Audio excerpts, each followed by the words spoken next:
Vous écoutez le débrief issu de l'émission spéciale Canon EOS R7, diffusée le mardi 15 novembre 2022.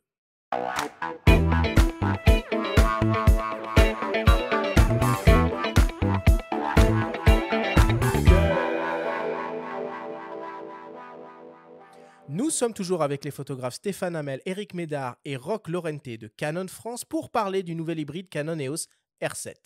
Messieurs, si on devait essayer de résumer et de synthétiser tout ce que l'on s'est dit pendant cette émission. Première question pour toi, Roch. À qui s'adresse l'EOS R7 ?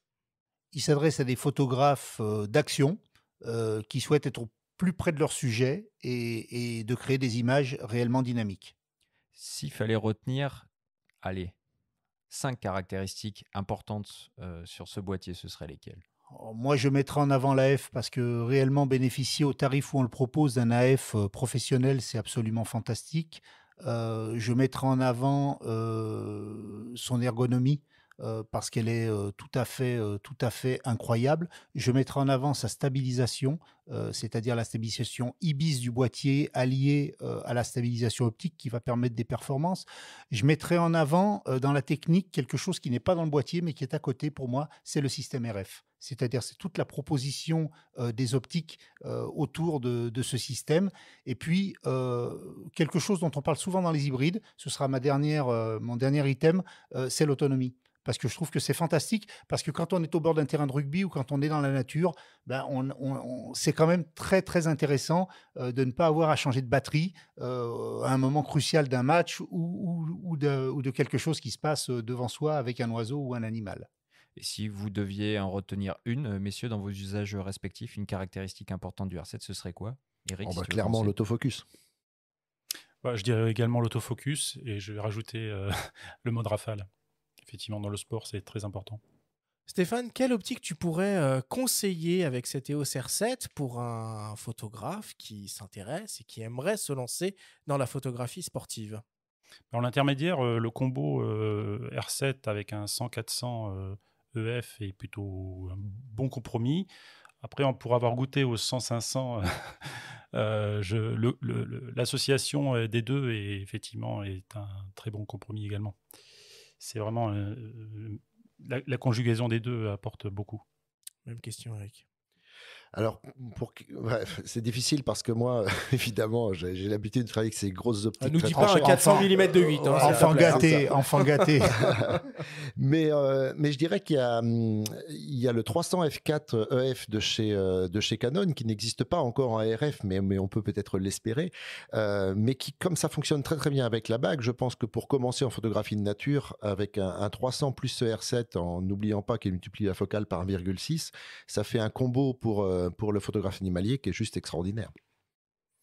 Roch, est-ce que tu peux nous rappeler les performances et caractéristiques vidéo de cet EOS R7 ? Je les ai un petit peu cités tout à l'heure, mais je veux bien y revenir. Donc, on a le Super 35, hein, bien entendu, qui est le format classique du cinéma.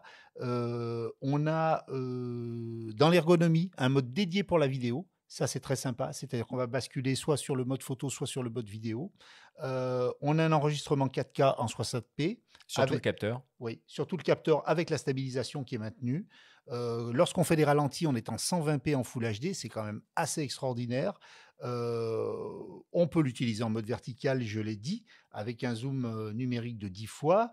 Et puis, on a ce fameux C-Log qui permet d'enregistrer des fichiers natifs de très, très belle qualité et qui vont être extrêmement exploitables et améliorables, j'allais dire. Et puis, cet enregistrement illimité. Donc, ça, c'est très sympa aussi, puisqu'on peut aller jusqu'à 6 heures d'enregistrement. Eric, qu'est-ce qui manque à l'EOS R7 ? Il lui manque clairement, on n'en a pas parlé, mais un buffer un petit peu plus conséquent. Et moi, j'aurais aimé qu'il y ait sur les deux slots, il y aurait eu un slot pour les CF Express, à la place d'un des slots SD. Ça aurait permis justement d'avoir des cartes qui écrivent beaucoup plus vite et qui aurait permis d'avoir un buffer qui réponde du coup plus tôt à nouveau à la sollicitation. Courte traduction pour les non-anglicistes. Buffer, c'est la mémoire tampon. Slot, c'est l'emplacement pour la carte mémoire. Mais on a compris effectivement qu'il était peut-être un peu moins véloce qu'un R3, ce qui est un peu normal aussi vu sa gamme. Mais... C'est ça, t'es un peu déformé là. On lui demande beaucoup. Il donne beaucoup, mais on lui demande encore plus. Et toi, la mémoire tampon, ça te va? Tiens. Moi, je travaille pas en RAW, donc je travaille en JPEG et j'ai jamais saturé pour l'instant la mémoire tampon. Donc, tout dépend des usages. Voilà. Ouais, c'est vrai que moi, je suis tout le temps en RAW. Par contre, du coup, pour le R7, je suis passé en CRAW. Et puis, ça m'a appris à gérer un petit peu mieux ma rafale. Parce que sur le R3, je me posais pas de questions. Là, du coup, je refais un petit peu plus attention au moment où je déclenche. Bon, et pour terminer, Roch, donne-nous 7 raisons d'acheter un EOS R7.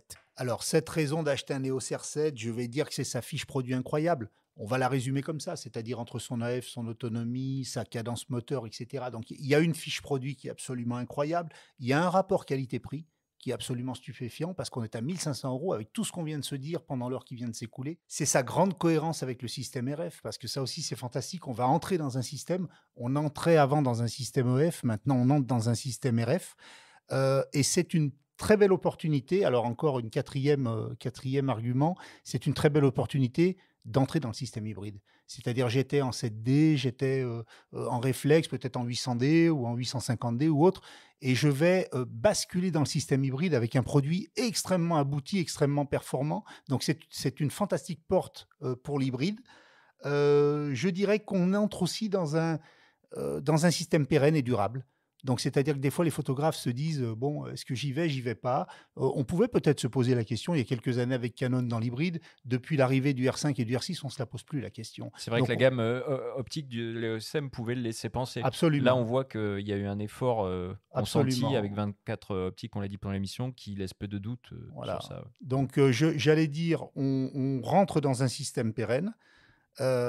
Un autre argument que je dirais, alors là c'est plus c'est plus romantique, dirait mon patron. Il me dit souvent que je suis romantique, mais on poursuit l'épopée 7 comme l'a fait Stéphane, c'est-à-dire Canon ne met pas des chiffres n'importe comment. Quand Canon dit c'est le chiffre 1, c'est important. Quand Canon dit c'est le chiffre 5, c'est important. Et quand Canon dit c'est le chiffre 7, c'est important.